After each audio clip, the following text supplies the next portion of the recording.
Hi guys, welcome to my YouTube channel. This is Dhabaswin here. I don't know which day of lockdown this is, and due to the lockdown, my ride plans have all gone in vain.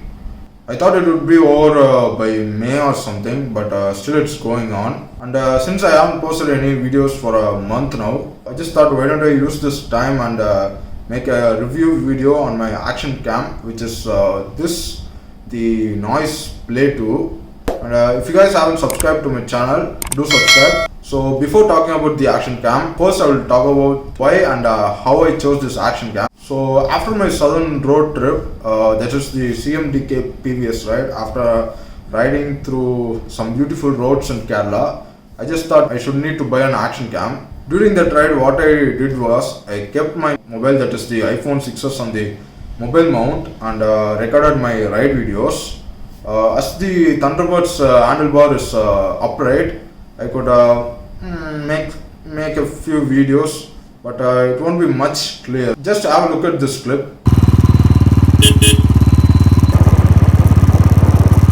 And unfortunately, while recording like that, my mobile's display got shattered on the 9th day of the ride while off-roading in Sirmalai. So then I started researching on action cams.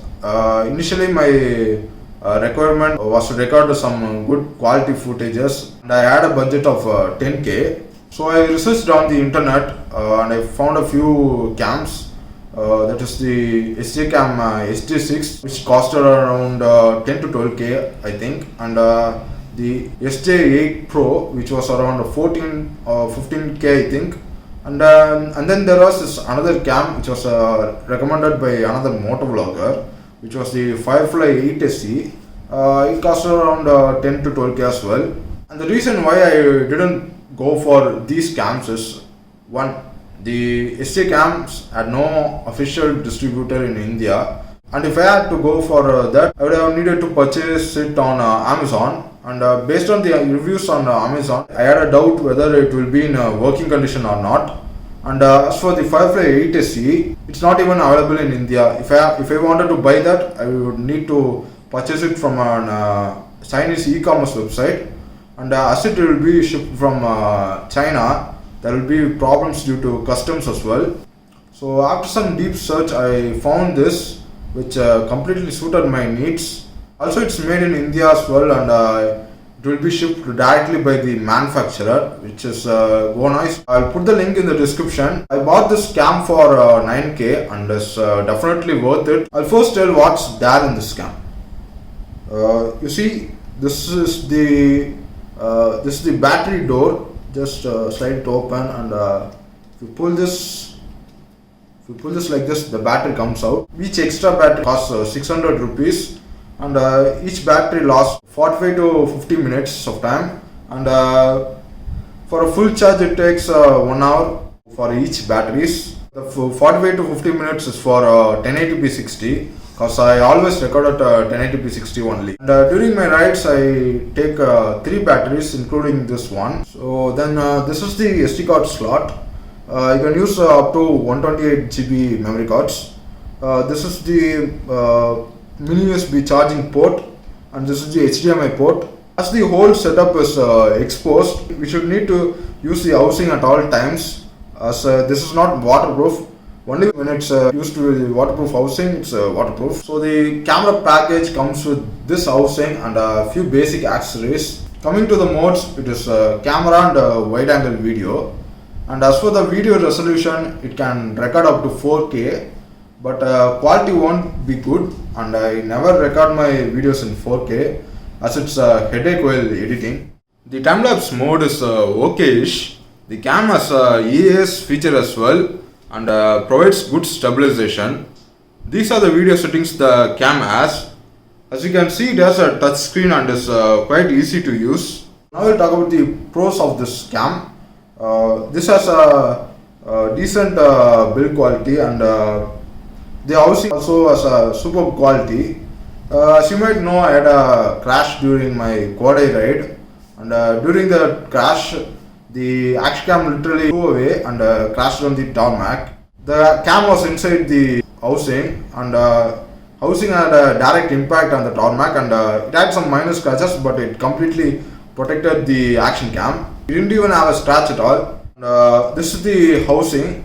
You can see the scratches in it, and only damage I got is, you see this knob. This one of the knobs got broken.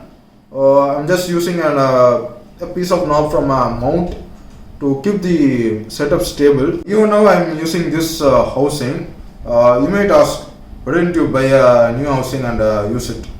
I'll talk about that later. So the next is mic quality. The inbuilt mic is too good. I've never used an external mic. Even in most of my videos, I've vlogged using the inbuilt mic only. You can check this video for the inbuilt mic's quality. This video I have used only the cam's inbuilt mic to vlog. So then comes the durability.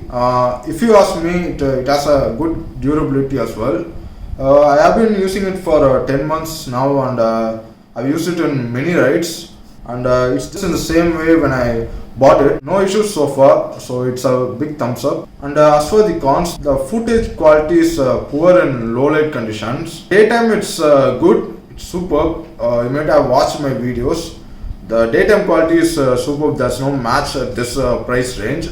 But nighttime the video quality is much poorer. You can check this videos in for nighttime footage. And the next is external mic. You might ask, I told you that I vlogged only the inbuilt mic. The company says it supports an external mic, but it doesn't. I tried it many times. Whenever I connect an external mic, the camera just shuts down. So it's one con, I would say. And then the reason why I didn't buy an waterproof housing is the housing never came back in stock. I've been waiting for that since December now.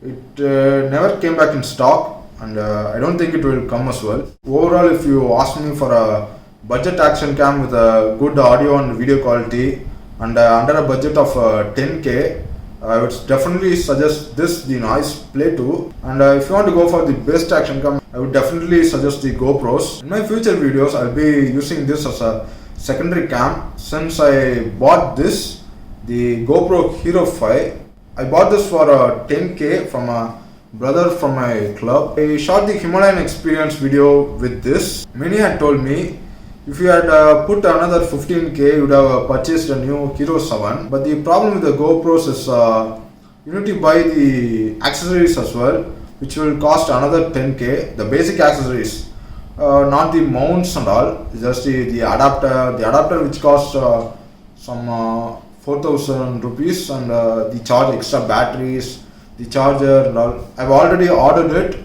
I think it will be delivered by this week. Let's see. So guys, I'll wrap this video now. I hope you guys found this video useful, and if you guys like this video, give a thumbs up. Use the comment section if you have any questions, and don't forget to subscribe. I'll see you guys in the next video.